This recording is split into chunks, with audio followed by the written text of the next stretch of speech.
the Vols' biggest star in the NFL. People seem to think Jaylen Wright is going to be the guy. I don't know how you can make another argument really other than Jaylen Wright. And what's a good career for him? We know running back that those guys are running to the ground both in college and in the NFL. So what's a good career for Jaylen Wright? The good career for any running back, and it's going to apply to Jaylen Wright. This is the only way. This is the only way you have to measure it. It's the only way. Do they get a long-term deal after their rookie deal? Yeah. That's the goal of every running back.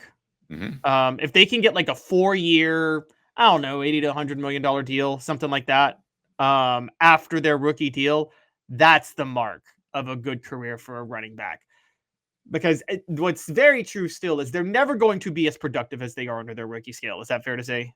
Yes. And let me define those that Caleb's talking about. Caleb's basically talking about two running backs that got those type of contracts recently within the past decade. He's talking about Ezekiel Elliott and Saquon Barkley. Those are the guys that got the second great deals. Other guys got second deals, but they weren't great deals that got their Derrick Henry, would be the other one. Those are kind of the three backs that you're talking about. So, Caleb, in a given year, is it safe to say there are only 2 or 3 elite tailbacks? Because if so, that makes it really tough on Wright. I think there were years where Henry was the only elite tailback, to be real honest with you. Yeah, and Derrick Henry was a rare, freakish type of tailback, too. There was a debate between Derrick Henry and Leonard Fournette. I think Leonard Fournette was a rare talent as well. You probably remember that debate coming out of college and high school and recruiting, right? Derrick Henry versus Leonard Fournette over who was better. Yeah, it was clear Henry was better. There's some other issues with Wright. Well, Les Miles said Leonard Fournette was going to be the Michael Jordan of the NFL. Remember that? Yeah, that's tough to do. Smoky Mountain Red says it's crazy how the running back position went from being number 2 position in the draft, only behind quarterbacks, to being made number 5. And this has all happened within the last 10 years. So that's why I think that nobody holds it against Jaylen Wright for leaving early, right? Because you got to leave early. If he picks up 75 carries, well, I mean, 75, that's a bare minimum. If he picks up 30 carries, 120 carries next year, that's 120 carries he's not going to have in the NFL. And you know what Vol fans should really appreciate? And there's only a few players I say this about. With running backs, when you're in college, Dave, if you know you're an NFL draft pick, you typically protect yourself because you know you're limited on your reps, right? And Jaylen Wright, did he not run really hard for a guy who was going to get drafted this past year, which he didn't have to do? And it's him and Travis Henry. Travis Henry, I remember, was going to be a draft pick, and I don't know if anybody ran harder than Travis Henry in college. I'll make a little comparison. I think that's a good comparison. I think both run like a bull in a china shop, which I mean is the ultimate compliment for a tailback. I think they both run hard. I think every time you tackle them, you hurt a little bit, which is key to pounding the rock, is what Philip Fulmer used to say. The rock typically breaks if you keep pounding it long enough. I think they're similar in that they run hard. I think they're between the tailback guys, and credit them with this. Listen, Travis Henry should have transferred. Jaylen Wright should have transferred. Jabari Small was the top tailback we thought going into last year, didn't we? He certainly was the top tailback going into 2022. They should have just called it and said, hey, that Jamal Lewis is there for Travis Henry. Why continue to fight through your college career? Just transfer. Obviously, I'm being sarcastic, Caleb, but that's what kids would do nowadays.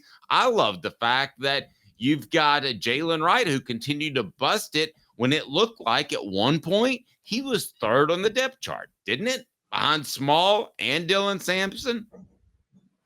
Yeah, he was. And we actually were really hard on him at the beginning of 2022 because he was making some mistakes. Not known to us at the time, he was held out of spring and fall camp because he had been banged up and he wasn't getting in rhythm. And so, yeah, I give Jaylen Wright a ton of credit for this. He's not, you're right. It's funny. We brought up Travis Henry. Travis Henry is a bruising back. Jaylen Wright is a all-purpose type of back. A back he kind of reminded me of was Travis Stevens more than anybody. Jaylen Wright. with the way he played. And I think in this era, if Travis Stephens had come out 10 years later, Doesn't he'd he have have been a more long-term power running than back. Stevens, though? Doesn't he have more power? To me, he's closer to Henry than Stevens. Really? I don't know. I think Stevens' power was underrated. I mean, the guy did have 40 carries in that game against Arkansas in 2001, that really ugly, rainy game. You remember that, Dave? Yeah, no, And I do remember that. And he was definitely on the move. Brought to you by Boundless Moving. From their 2-hour minimum to their turnkey operations, they've got you covered. Boundless Moving moved me to Knoxville. They can move you in East Tennessee and Charlotte. Just Google Boundless Moving. Tell Matt that Off the Hook Sports sent you. That Off the Hook Sports sent you. That's Boundless Moving. Boundless Moving. See, to me, Stevens was a little bit more of a scat back type, whereas I think when you're talking about Henry, you're talking about Wright, you're talking about between the tackles. Or are you doing inventive things with Wright? I mean, if you are, that's helpful to him in terms of touching the ball. But I don't think it's a coincidence that the three guys we talked about, in Barkley and Elliott and Henry, had elite ability between the tackles. They were big, powerful backs. Smoky Mountain Red brings up a great point. Where's Jaylen Wright drafted, let's say 15 years ago, to be safe? So if this is 2009, where's Jaylen Wright drafted when running backs are valued higher? I think he's definitely a first rounder because he's flirting with the first round right now. yeah, I think so too. I think he's absolutely a first rounder. If this is 15 years ago, and you're convincing me too, because Wright did run with more power. Maybe Stevens, I thought I saw power, but it was more. I'll give you this: that offensive line was just loaded that year with Fred Weary and Will Offenhuzel, and you probably remember the rest of them. But those guys, I mean, I think Travis Stevens had the widest holes in the history of college football to run through that year at Tennessee. And most amazing thing about Will Offenhuzel is he was able to drink a 20-ounce beer like it was a shot.